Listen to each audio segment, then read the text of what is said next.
Greetings, Sir and Sirettes, and welcome back to From the Depths with me, Lathrix, and of course, welcome to the Sandbox mode for today's episode. In today's episode, we are going to be taking a look at all of the forces I have created during this campaign, and we're going to do a bit of work on them. The reason being the Bloodletter and the Krull AI version have completely overridden all of my other forces. I am not using anything except for these two tanks, and that's incredibly boring. So we're going to have a look at them, we're going to improve them, and hopefully start including them in our current forces. In the description of this video there is still a straw poll link to decide who I am going to be fighting next. At the start of this video, or at least the start of recording this video, the Onyx Watch and the Onyx Watch plus White Flyers currently are in the lead, and they keep on swapping for first place, so your vote certainly does count, and a lot of the other options are actually quite close as well. Again, at the start of recording this video, things can change quite wildly. So before we get into all that and spawn in our other tanks, our other vehicles, here we are with our Bloodletter. This is the Bloodletter version 7, the thinnest armour of any Bloodletter, with two little missiles which I am yet to hide on the turret cap, and guns which fire at 1,225 rounds per minute. This is a heavy-duty, high-damage version of the Bloodletter, or version, as I was trying to say then, which is going to be good against heavy armour. And to test this, we have spawned in one of the old Angrons, which has strength 5 shields, and a double or triple thick heavy armour pretty much all around the insides. And let's see how long it takes to completely gut it. Now, one of the problems is the recoil is a bit extreme, so we may see that craft fly off. Oh. That was several shots hitting the exact same location and going through the tank. Let's spawn in one of the Steel Empire and test that as well. Oh dear, that was way faster than I expected. Okay, try 2, this time with the Orion, which is a fairly heavily armoured Steel Empire, not too armoured that it's going to take too long, but also not so weak that it's going to be too quick, I hope. Incoming the shots. And once again, it went straight through. And let's go again. Hard to see with all that smoke, but yep, it's gone through again and caused some massive damage on the inside. It's now going through the middle, and there it goes. It's pretty much defeated, and it is actually now AI dead. So as we can see, this gun is really nasty. The problem is, to get such a high fire rate with the volume restriction, I've had to go with only belt-fed loaders. So this thing will probably end up running out of ammo within the first 1, maybe 2 minutes of the battle, and then it's going to have to reload for 3 minutes. It's not a good sustainable tank, but it's going to kill a lot of things very quickly.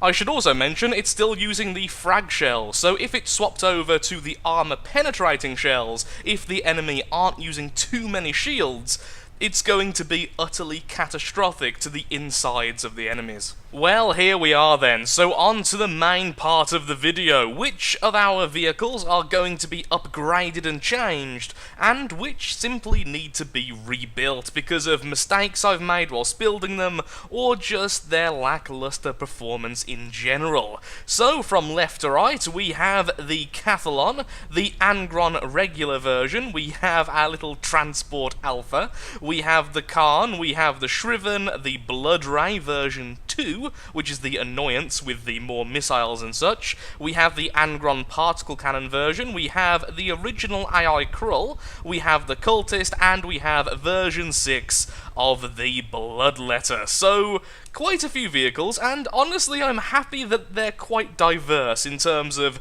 their size and what they're built to do. So straight away, the two civilian vehicles, I suppose you could call them, I'm not really going to do much with. Although the transport vehicle could do with a bit more modelling, it does its function absolutely fine, and we almost never see it. And the Cathalon, I'm just overall really happy with, so both of you can stay as you are. The Angron original type needs to be completely rebuilt. I'm going to build a new version, which is more in the theme of the Scarab, one of the Steel Empire vehicles, because I think they have gone about building a heavy armor tank in a much more logical and much more effective way.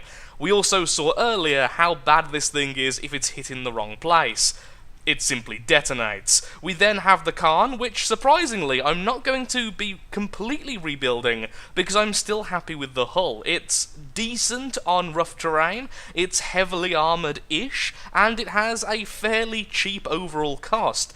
But the turret needs to be changed. Either this needs to be a missile carrier, or it needs to have a minigun similar to the Cultist and similar to the Bloodletter. The Shriven needs to be completely rebuilt. There is no other way to say that. It's not particularly attractive. Well, it's not attractive at all, in my opinion, and it can't deal with terrain at all. On top of that, the internal design is just an absolute mess. The Blood Ray is going to stay completely as it is, as I'm going to be building a new flyer somewhat soon. The particle cannon version of the Angron, however, I will be keeping and editing. All it needs is the shields to be removed, the heavy armor changed to regular metal, and then the internals made a little bit more efficient. And then it will do okay as a mid-range particle cannon. It will do absolutely fine, and it has no real issue when it comes to tough terrain. The Krull AI will be permanently converted into a version similar to the one we have in the campaign at the moment, with a more heavy missile bombardment and less focus on the heavy armor and such, since it's very rarely facing the enemy, and honestly, it's already cheap, why not make it cheaper? The Cultist needs some major work keeping it stable, but other than that, it does very well. The weapons can even kill decent-sized tanks, and it's meant to be just a little recon vehicle, so that's absolutely fine. The Bloodletter is the only vehicle I've been truly proud of for quite some time, and as such, we're going to keep on tweaking it. We have the version 7 with the really powerful guns. Eventually I will probably make a more heavily armoured version, possibly with shields, although shields do suffer when moving at any speed. So I'm going to get to work on one of them, and then we're going to have a bit of an experiment to see if we can build something better. I have removed all of the heavy armor and removed the missile launcher from the Krull, and I have to say I am surprised by how little the material cost is once all of that was done. We are down to only 13,179 material, which is really, really cheap. If I can reinstall the missile launcher while still keeping the costs down, the new Krull will be much better. One of the big things you have to bear in mind with this type of game is it's okay to lose tanks if the cost isn't too great. It's better to lose a 13,000 cost tank than lose half health on something which costs 50,000, let's say, which can be kind of weird. Seeing your designs actually get destroyed sometimes is the better outcome than seeing your more expensive designs even get very light damage, and that's why I'm so against adding shields and other items like that to the Bloodletter. Having it so cheap means even if it does die, it's not really a big deal, but the cost in fuel and the cost of the sections themselves, which will have to support a shield system, would be quite difficult. So I'm not quite sure how I'm going to go about this. I think I'm probably going to add the missiles in a similar way as I did before, simply adding them along here, but this time not bothering with the laser designation system and just allow them to be blind fire missiles, allow them to be the seekers, the active radar seekers, and then just hope on good luck. Test firing in 3, 2, 1, missiles! Okay, let's see. Are these actually cruise missiles this time, at least in terms of from the depths distances?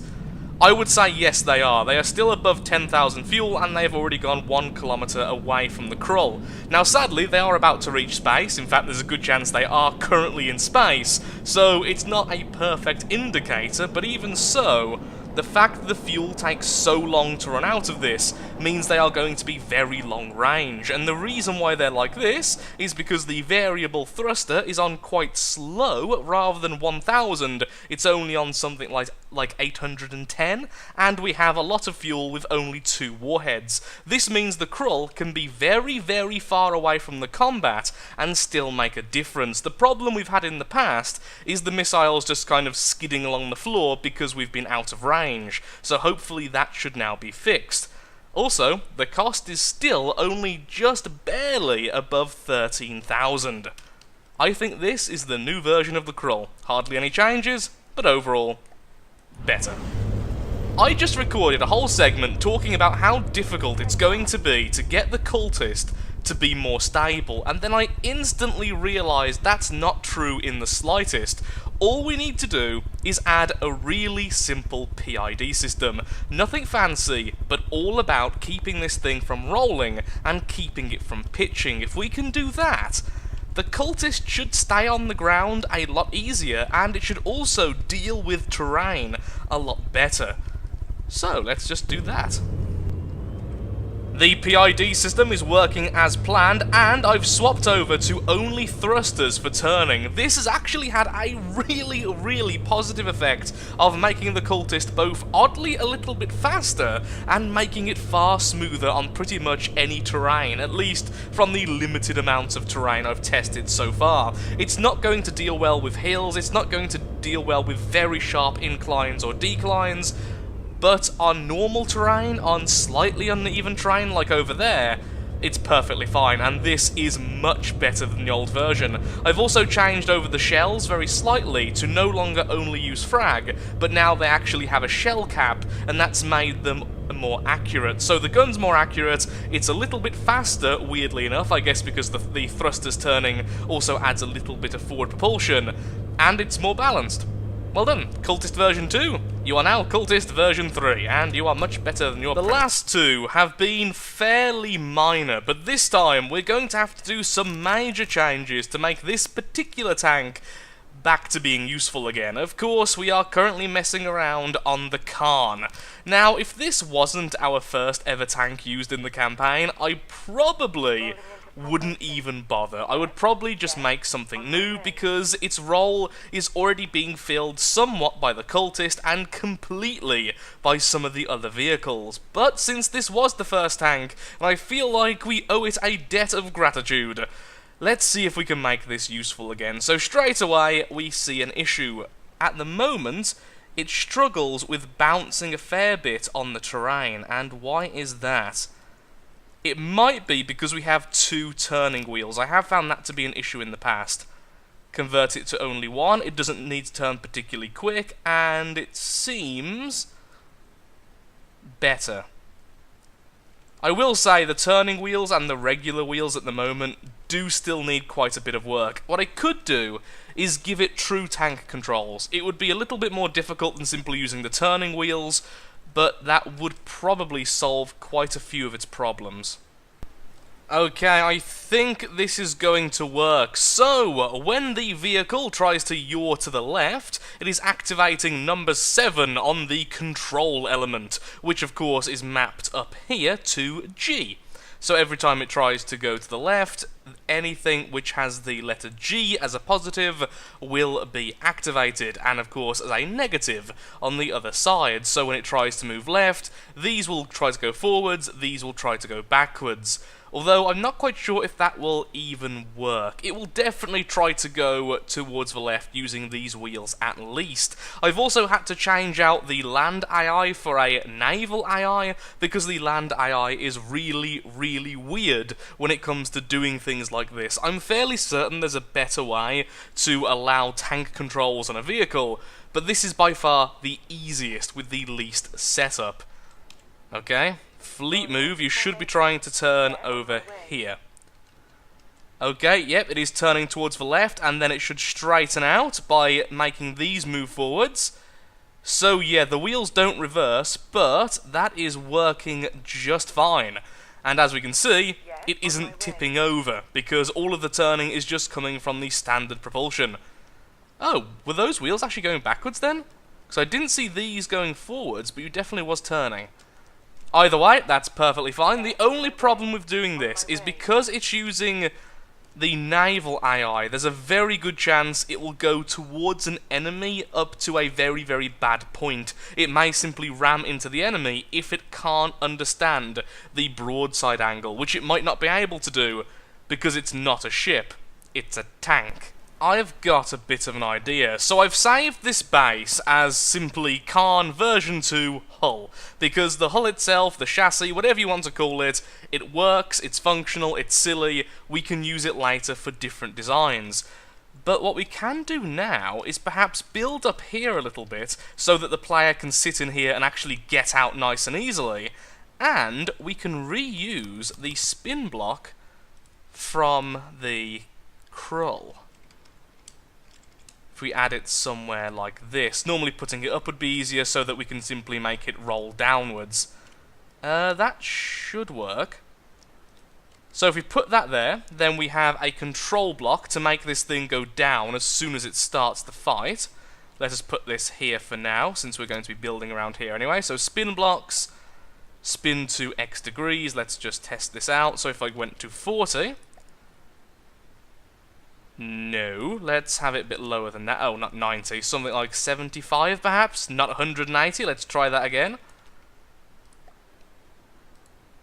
Too low. How about 55? 55 seems good. Okay, yeah, that seems alright. And then we can armor up the bottom here and make it look attached. And then we've essentially made a little mini Krull, which is still fairly cheap. And it's a missile launcher, which people will hate, but I will absolutely adore. Okay, let's go with that for now. We can always make something more complex later. So right now, I'm fairly happy with how the Khan is turning out. Although it does sort of look like a little house on wheels, we can alter that later. That's just aesthetics, we can always mess around with that before we bring it into the campaign. The one problem I do have is that right now, it's not really bringing anything unique into the fights, other than the fact I can actually see the missile silo from my seat, which is fairly nice, but not exactly combat relevant. It's just acting like a smaller version of the Krull. The Krull is already bringing long-range missiles into the fight, but this is just a smaller version of that. And now I've said that out loud, perhaps that could be quite a good thing. The reason why we're using the Krulls at the moment is actually more for its missiles than its refinery. We only really need 1 or 2 at most in a group, and that's if we're using quite a few bloodletters. We don't need more than that, so a lot of simply space and resource is being wasted on using the Krull when we could be using something much smaller to bring the same amount of weaponry. And that is maybe where the Khan can actually fulfill a role. A very cheap missile carrier. As simple as that. It brings missiles, it brings a bit of long-range support, it's not going to be overly expensive. In fact, at the moment it's only around about 8,000, and I'm essentially done right now. And it has a pretty decent weapon. So I think what we're going to do is leave it somewhere like this. I'm going to quickly make sure the missile system will work. I'm going to hook it up into the AI, and then I'm going to add a small radar somewhere on the top of the vehicle. Since we're using the blind fire weapons, it doesn't really matter too much where we place it. And so it works, and these are even more long-range than the Krull's version. So that there is the entire firepower of the Khan, which is a little bit lacking, but if we were to add any more, what we would need is to add more ammunition barrels, which I'm not really overly comfortable on doing. Now, why did that one reload, but the rest haven't reloaded yet? That was far earlier than the others. What just happened? Oh, because I looked away because I'm manually firing. Okay, then that's just me going mad. Everything's working as intended. So that's what it is. The Khan is now a little mini Krull that's going to support our units from the very, very, very, very back lines. And I think that'll do okay. We can also make an advanced cannon version in the future. We could even just add the old Khan's weapon back, but work on making it a little bit better now that we have the tank controls. This is going to be one version, I feel, since the Khan's hull is very, very easy to make different versions of. Probably the last vehicle we're going to be upgrading today, because after this, we're going to have to do some complete redesigns. I think the aircraft will probably be the next thing we build, although I do really want to build a new Shriven. Today's episode was all about really upgrading the old, and later we will make some new. So, the next is the Angron Particle Cannon version 2. And boy, does this thing need some work. So the weapon itself, the turret itself, except for this lip here, is actually pretty good. It's a good weapon, it does a lot of damage when it hits, and it hits very reliably. It's decent at medium range, but that's where the problem comes in.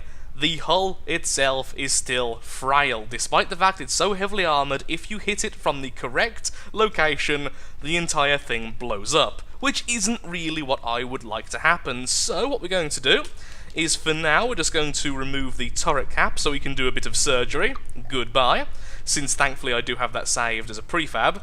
And I'm going to open it up like a can, and then remove all of the heavy armour, replace it all with regular armour, and then change the engines inside either to a steam engine, maybe, or change it just for more fuel-efficient engines which don't blow up every 5 seconds. Another mistake I've done with this vehicle is this. I keep on forgetting that fuel storage tanks are not explosive, or at least they're not explosive in the way you might expect. And to showcase this, I'm going to put these here, and then I'm going to shoot them. And you'll see, it really isn't going to be what you may expect. Loud noise warning. Little bit late. The animation is there, but no damage is really done. It doesn't even set off other fuel tanks. So all of this heavy armour around the front here, just for the fuel tanks, is completely pointless and adding a lot to the cost of the vehicle. And thank you, little repair bots, for trying to repair the robot. So I'm going to get back to that. I'm going to destroy all of this. I'm going to strip out all the engines, and then let's see what we can do about making this more effective. I think steam engines are going to be nerfed in the not-so-distant future, because after hollowing out the Angron, like I just said I was going to, I decided to replace our fuel engines with this tiny little steam engine down here. Now this is a fairly inefficient design, to be perfectly honest. We could make this far better by extending the boilers rather than having several, and doing other things as well. But here's the thing, despite the fact it's not a very efficient design, look at how much energy we are producing. Every single one of these generators is producing around about 3,000 energy per second, which means we are on around about 12,000 energy every second being produced, which is almost double the old Angron's energy output. Now, I have also checked by using the... By using the electric engine, and it seems like it's a fairly constant rate. By using the electric engine, it means we can convert the battery power into engine power, which means we can run this very inefficient shield over here, which is trying to load a shield up into the air, which, as you might imagine, takes up all of the engine power instantly. And even then, this is almost stabilising now at 3,121. This has stabilised at 3,080. This is at 3,119, and this is, again, stabilising fairly soon. I have also messed around using both the small compact turbines and the larger ones, which are these here, and honestly, I can't see a benefit to using the larger variant. I'm sure it's something to do with the fact we're using more volume. Perhaps it allows a longer cool-off period. If we suddenly lose the boilers, it will be able to keep on going for longer, or something like that. I can't find a reason online why you would want to use the larger version over the smaller version, but even so, it doesn't really matter too much because this is more than enough power. Now, the grand total in terms of cost of running this steam engine is only 300 resource per minute, which is nothing. We normally use around about 3,000 fuel per minute, and in fact, the old Angron uses far more than that. So, although of course the fuel isn't equal to one material, one fuel is not one material, even with that in mind, creating so much fuel, this is just So much better. With that little rant about the steam engines out of the way, let's get to work making this function once more. So we have all this spare space, and I could make a smaller craft to do the same thing, but I would like the Angron to actually be used. So what I'm going to do is use all of this spare space to add a couple of sections which are going to be there purely to add a bit more space armor. So we have space between each section of armor, so explosions are a little bit less effective, which was definitely our weakness before. And we are going to re-add the electric engine, because by doing this we can then run our wheels and everything else just off the electrical power. So everything then is being run off this steam engine, and honestly I don't think we're going to be able to use that much energy, so I may be able to even lower the burn rate of each of these boilers, so it would actually cost less than 300 resource per minute.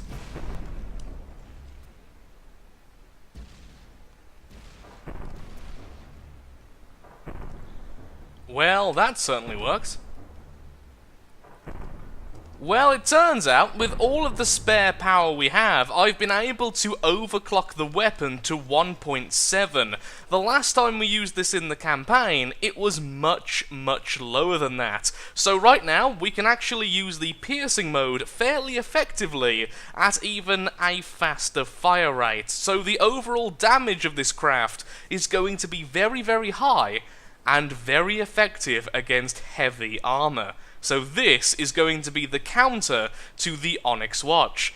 And to make things even better, it's somehow cheaper than the Bloodletter. It's completely finished right now, and although it will cost 300 resources per minute, I think this is going to be a usable tank. I've even made the wheels better by raising the bottom section a little bit, so the wheels are clipping a little bit less with the craft itself. So, right now, although it looks very similar to the old version, the internals and the weapon are very much different, and I'm really happy with the new version of the Angron. So now I'm going to go about adding a new paint job to it, because right now it's simply grey with various bits of colour here and there, and I'm going to make it look a little bit better and even reinstate the Khorne flags. So thank you so much for watching. If you have enjoyed this video, then of course, likes, favourites, shares, comments, all that good stuff helps out me, helps out the channel, and most importantly, shows that From the Depths is a series you wish to see continued in the future.